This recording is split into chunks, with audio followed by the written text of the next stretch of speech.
seperti dapat itu, dan ingin sekali lagi dihukum seberat-beratnya.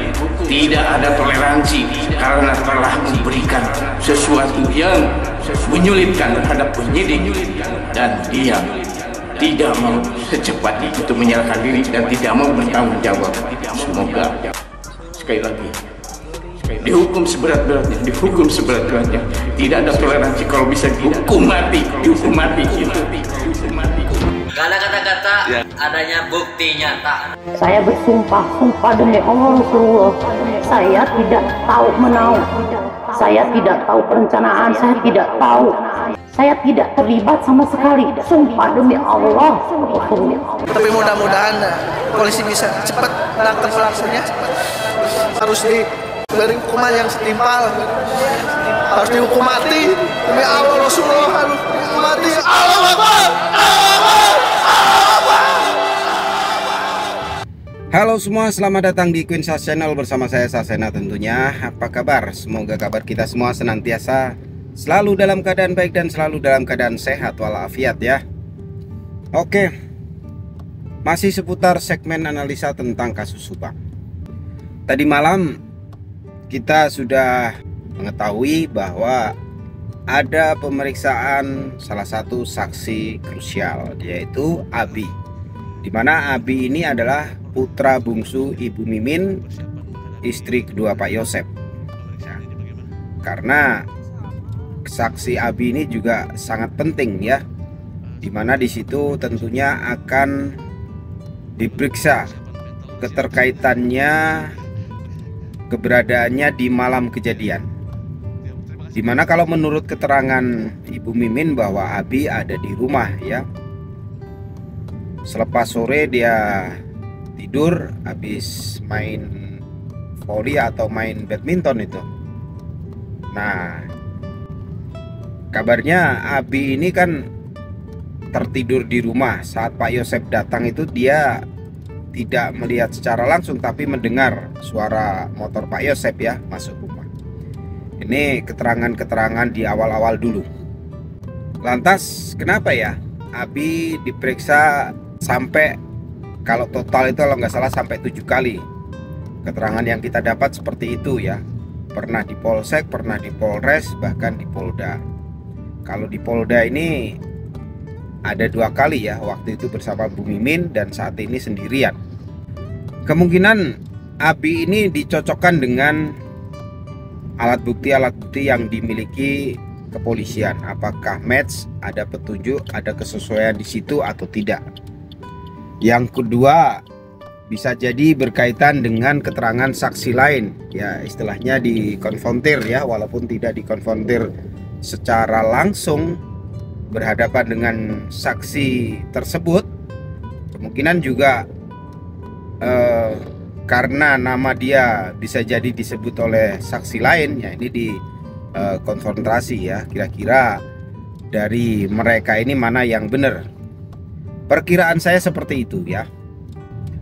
Untuk Abi sendiri ini waktu break memang kita lihat dia cukup semangat, ada senyum di situ dan juga ada ketegaran serta kesiapan untuk diperiksa.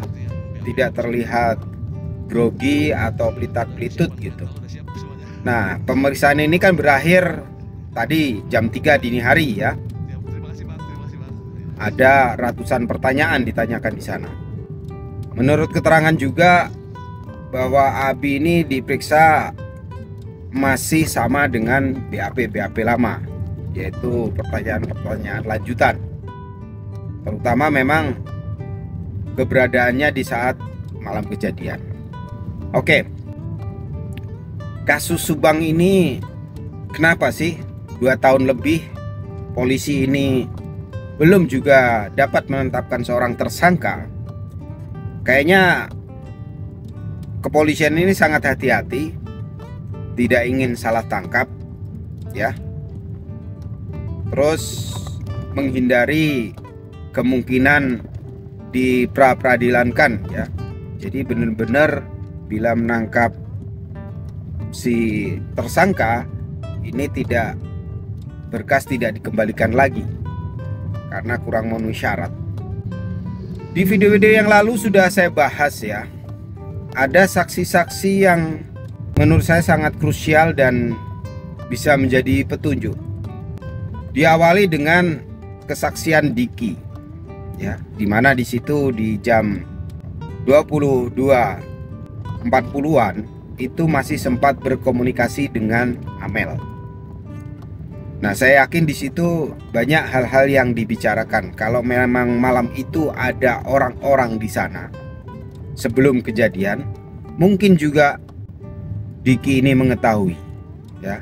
Kalau saat dia menelpon Amel itu atau chattingan, kalau di situ sudah ada orang, pastinya cerita gitu loh. Makanya HP Amel ini dimusnahkan. Karena bisa jadi ada percakapan-percakapan, ada rekaman, dan lain-lain. Ya, intinya ada petunjuk ya. Yang kedua, saksi Wildan, dimana di situ melihat sosok 3 perempuan 2 laki-laki. Ini di jam 23.47, jadi hampir tengah malam ya.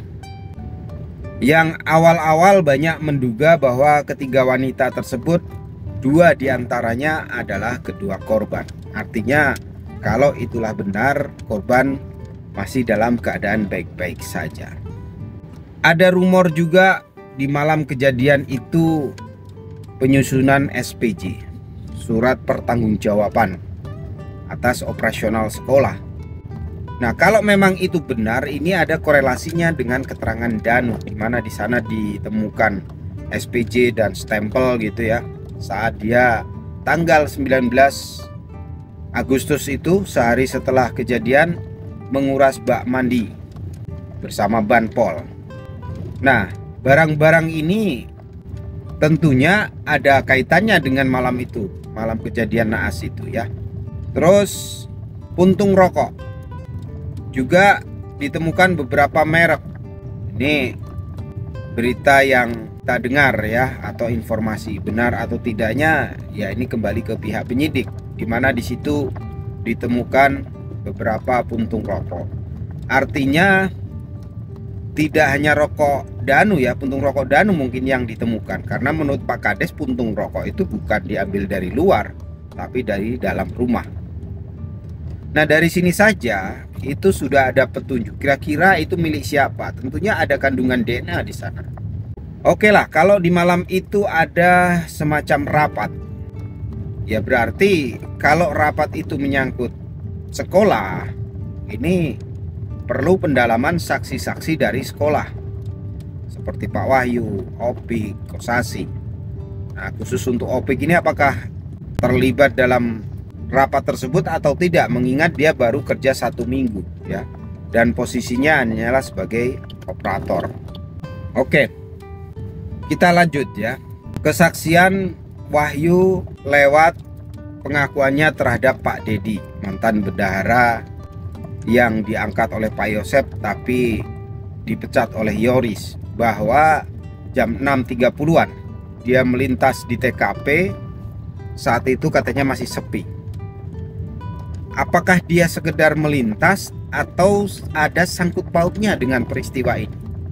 Mengapa setengah 7 sudah berada di Ciseti? Karena ada saksi yang melihat ya, di podcastnya Kang Heri kemarin, namanya Teh Imas ya kalau nggak salah, itu memang melihat Kosasih dan Wahyu ini ada di depan sekolah, tapi tidak sampai masuk karena dengan alasan kunci ketinggalan. Selama ini kunci sekolahan dipegang oleh Danu, selain mungkin serepnya ada di TKP mungkin ya. Terus ada rumor juga atau analisa tentang sketsa. Kalau kita perhatikan dari belakang ya, ada yang menilai itu mirip Wahyu. Ada juga mensandingkan dengan mirip dengan Yoris. Ya, ada juga yang menilai yang baju kotak-kotak mirip dengan Abi. Cuman kepolisian saya yakin lebih cerdik ya, dalam menyelidiki alibi seseorang yang dicurigai. Dari beberapa keterangan, contohnya Danu, dia main game ya dari malam hingga dini hari. Nah, ini bisa dilacak, benarkah keberadaannya waktu itu nggak kemana-mana.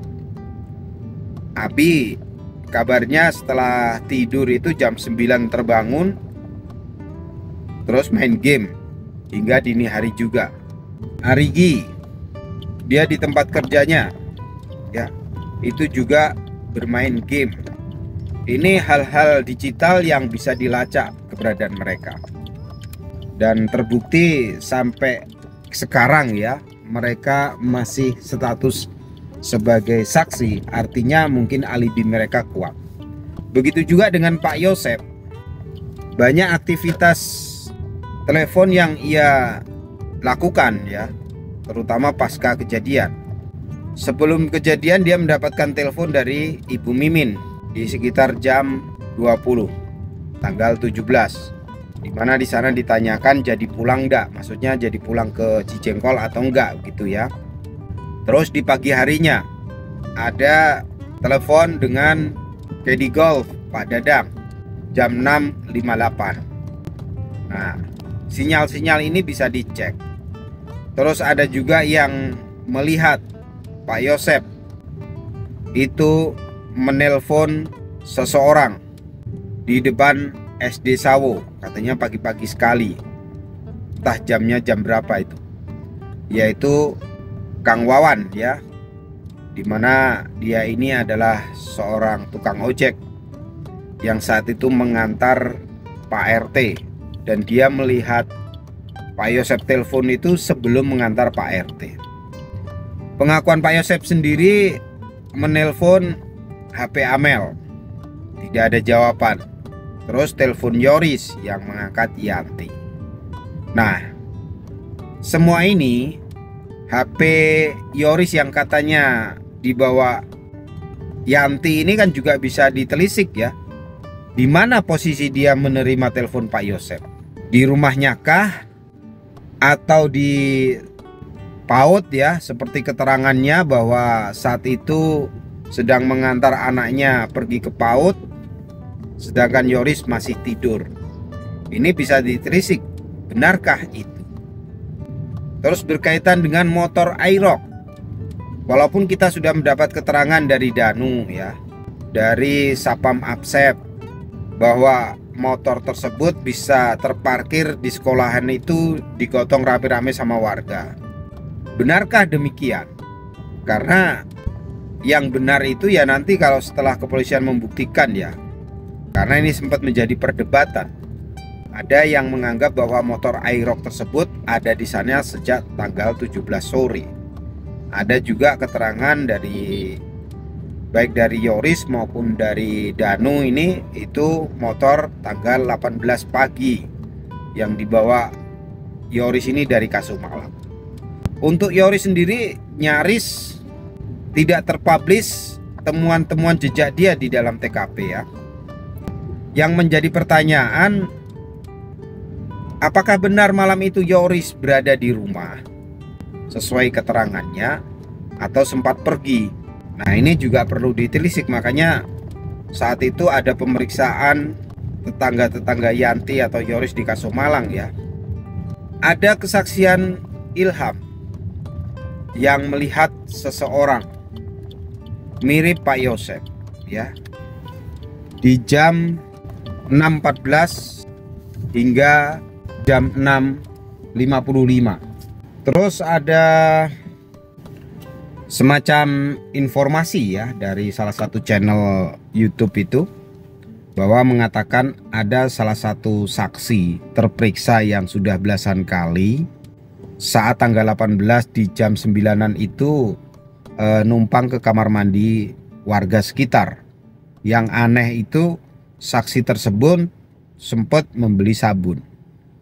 Artinya identik dengan sabun ini kan sesuatu benda untuk membersihkan sesuatu. Apakah membersihkan badan, membersihkan pakaian dan lain-lain ya. Ini perlu ditelisik siapa dia kira-kira. Kalau kita pikir-pikir, Pak Yosep itu kalau sesuai keterangannya kan mau ke golf, artinya sudah mandi, sudah bersih ya, udah pakai seragam. Danu karena rumahnya dekat, masa iya sih dia numpang di sana? Tapi ya bisa jadi. Yoris, apakah saat berangkat dari Kasomalang ini sudah sempat mandi atau belum? Tapi kalau kita perhatikan ya, nah ini dia saat diwawancara oleh AKBP Sumarni di TKP itu kelihatan seger seperti orang habis mandi. Beda dengan Pak Yosep itu seperti orang kelelahan, karena beliau sendiri mengatakan kecapean ya, sampai-sampai nggak sholat subuh di masjid seperti biasanya. Ada juga saksi dari channel yang sama diinformasikan di jam 2.30 dini hari itu melintas di TKP dan melihat sosok yang benar-benar dia tahu sosok itu ciri-cirinya kayak apa. Ini saksi kunci menurut saya. Dimana dilanjut jam 3 juga ada saksi yang melintas di TKP mendengar jeritan. Ini sudah banyak petunjuk-petunjuk yang didapat ya. Tapi kenapa kasus ini juga belum terungkap? Nah ini pertanyaannya. Apakah memang ada orang penting yang melindungi, menutupi ya si pelaku yang sebenarnya? Karena kalau kasus ini terungkap, mungkin dia kena efeknya. Bisa jadi urusan yayasan atau sekolah. Bisa jadi ada kolaborasi kerjasama dengan pelaku ini tentang yayasan ke depannya, tentang perencanaan besar ke depan. Nah, artinya motif kasus ini kalau dikait-kaitkan dengan yayasan dan sekolahan itu dominan tentang harta ya, kelanjutan kehidupan seseorang atau beberapa orang, dan mungkin Ibu Tuti dianggap satu penghalang untuk melancarkan rencana-rencana mereka. Oke, kita lanjut di video-video berikutnya. Kalau kalian ada pendapat, ada komentar ya, silahkan cantumkan di bawah video. Kita kawal terus sampai tuntas. Semoga kepolisian segera mendapatkan petunjuk yang benar-benar bisa mengarah ke tersangka ya. Saya kira itu, kurang lebihnya saya mohon maaf. See you next time, bye bye.